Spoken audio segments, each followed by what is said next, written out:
Well, the Kramer thing for me was really cool, right? Like, it was very amusing, actually, right?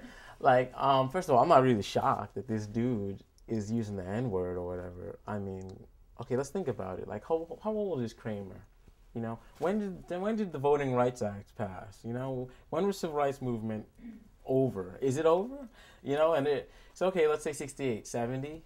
Like, how long ago was that? So you're telling me if I lived most of my life before that point, being educated by society that tells me these people are not equal to me, and involved in a whole environment that is privileged for me and subclass for them, so you're going to pass a piece of legislation and my whole mind is going to change? Like, maybe not. I don't watch the Seinfeld show after that, period.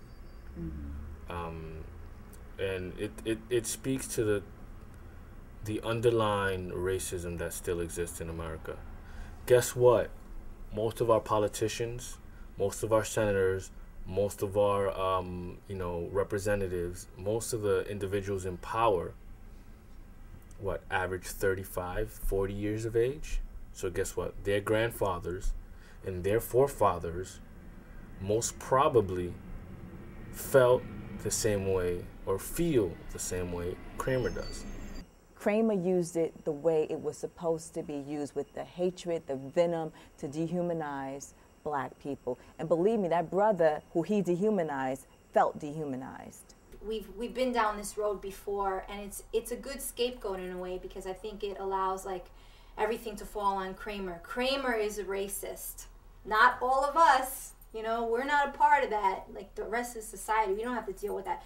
He's a racist. He has a problem. He needs, you know, therapy or whatever, you know, and it's so, you know, and in the end, it doesn't become about racism. It becomes about Kramer and him losing his career, and is he ever going to get a job again as a comedian? Oh my God, you know, that's what it becomes about, unfortunately. And I mean, I think on some level, you know, it does open up a discussion, which is a good thing.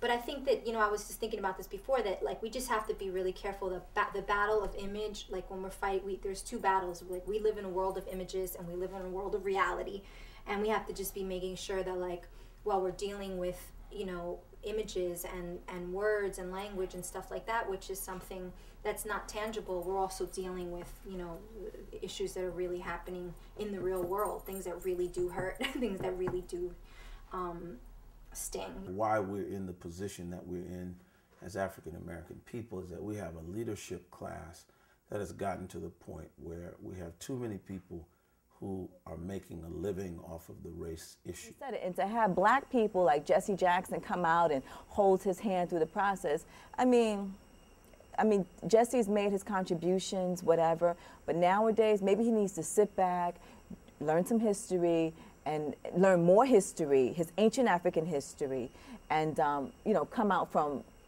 that standpoint. Maybe do some grassroots community building instead of always being there for high-profile cases. I'm not for that. Okay, well, I don't remember getting a ballot in the mail for the black leader, right? And if I did, I must have been really tired, because I'm sure I wouldn't have checked the Maxine Waters, Al Sharpton, Jesse Jackson boxes, you know. I mean, we gotta understand, these people are politicians, right? If there's a camera rolling, they want to be in front of it.